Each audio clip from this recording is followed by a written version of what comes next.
Hey guys!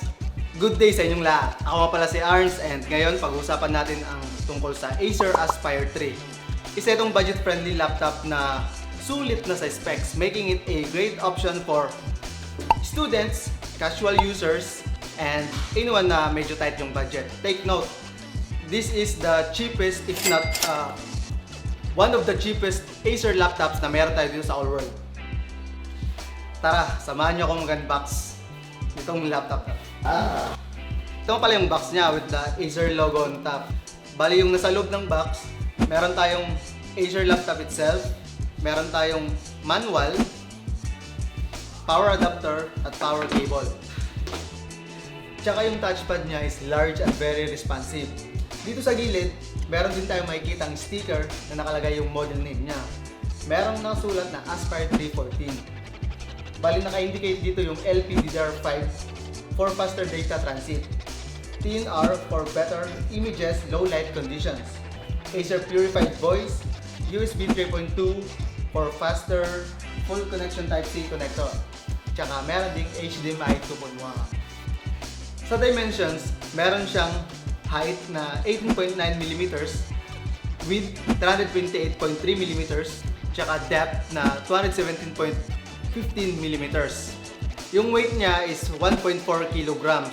It's a fairly compact and lightweight laptop, so madali siyang bitbitin kahit saan. Meron siyang Acer logo dito sa top lid, meron din dito sa front. Yung keyboard niya is full size at very comfortable yung typing experience. Bali yung power button niya is nasa keyboard na rin. Meron siyang standard refresh rate na 60Hz. Sa graphics, meron siyang Intel UHD. In terms of system memory, meron siyang 8GB LPDDR5 with a frequency of 4800 MHz. Sa storage, meron siyang 512 SSD NVMe.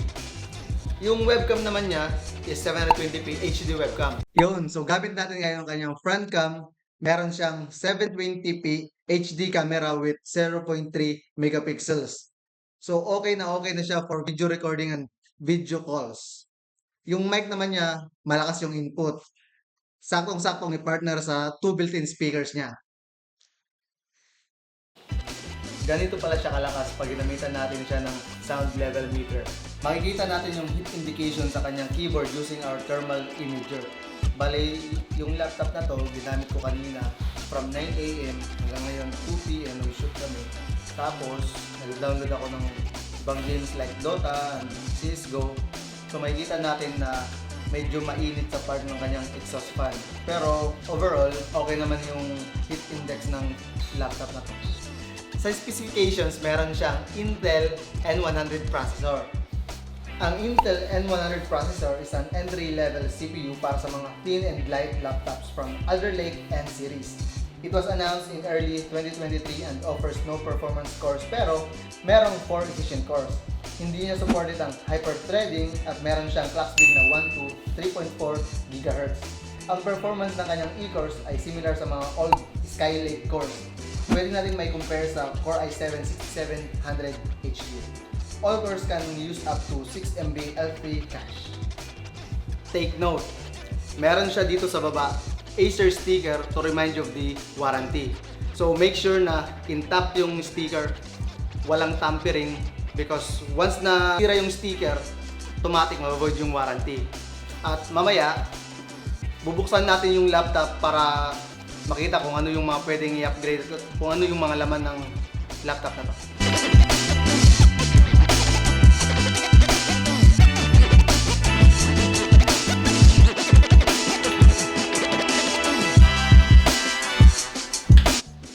Meron siyang CPU fan, meron siyang dalawang speakers, syempre meron siyang battery, meron siyang Wi-Fi adapter, tsaka yung kanyang memory is naka-integrate na sa motherboard. Meron din siya ditong M.2 SSD. Bali yung heatsink na kanyang CPU is medyo maliit kumpara sa iba na malaki yung heatsink. Pero yung unit na to is low on power consumption. So, no need to worry. Kasi hindi siya basta-basta mag-overheat. Now, let's proceed to games and workload usage. So, this Acer Aspire 3 is not a gaming laptop. Hindi siya pang gaming. Pero kaya niyang light gaming at everyday tasks like browsing the web, watching videos, at working on documents. As you can see, kayang-kaya ni Acer C6A6 yung Valorant. With minimum resolution, makakapaglaro ka na with client FPS na 100 to 120 FPS. With this budget-friendly laptop, not intended for gaming, but can definitely play games. Kayang-kaya rin niya yung sikat na sikat sa atin na Dota 2. But of course, with low resolution. Pero sinong mag-aakala na with an Intel N100 processor and not having a dedicated graphics card, pwede na natin malaro yung mga games na to. Sinubukan ko rin siya sa Counter-Strike 2 or also known as CSGO. But dito, kahit naka low graphics settings na ako, naglalag talaga yung game. Masyadong mabigat para kay Acer C6A6, but anyways, as I have said earlier, this laptop is not a gaming laptop. Pero nag-install tayo ng games for the sake of this video. Dito makikita natin ang pag-run natin ng screen test to check if may bleeding or dead pixel yung display ni Acer C6A6. So far, so good naman. Makikita din natin dito yung BIOS setup niya. Naka-indicate yung processor which is Intel N100, naka-Kingston SSD with a capacity of 512GB and an 8GB system memory. Pag-usapan naman natin yung pros and cons ng unit na to. So for the pros, it has affordable price. So anyone who has a tight budget, pwede siya. It also has a compact and lightweight design. So in short, very portable. Madali siyang bitbitin kahit saan. Meron din siyang long-lasting battery life. So with this processor na N100, meron siyang low power consumption. So mas matagal yung battery life niya. Sa cons naman, it has limited ports. Meron lang kasi siyang dalawang USB Type-A ports, isang HDMI port, tsaka isang USB Type-C port. Wala siyang LAN port. Pero for the price range, goods na yung specs niya. For the price and installment options, this Acer Aspire 3 is priced at 21,408 pesos only. So we also offer installments via credit card and home credit. Pero kung naghahanap ka ng laptop na mas mataas ang specs kaysa dito, may re-recommend ko sa yung Acer Aspire 3 8315 510p 38RD. Meron siyang 15.6 inches na display at meron din siyang 1920 by 1080p na screen resolution. Naka-Core i3 na rin siya na processor at meron siyang 8GB RAM. Meron din siyang SSD na 256GB ang capacity. At yung sa display niya, meron siyang graphics na Intel UHD graphics. For only 26,390 pesos. In my honest opinion, sulit na tong unit na to for its price and its specs. Hindi siya built for gaming pero kayang-kaya niyang laruin yung games like Dota 2 but in low resolution and meron siyang 60 to 70 FPS.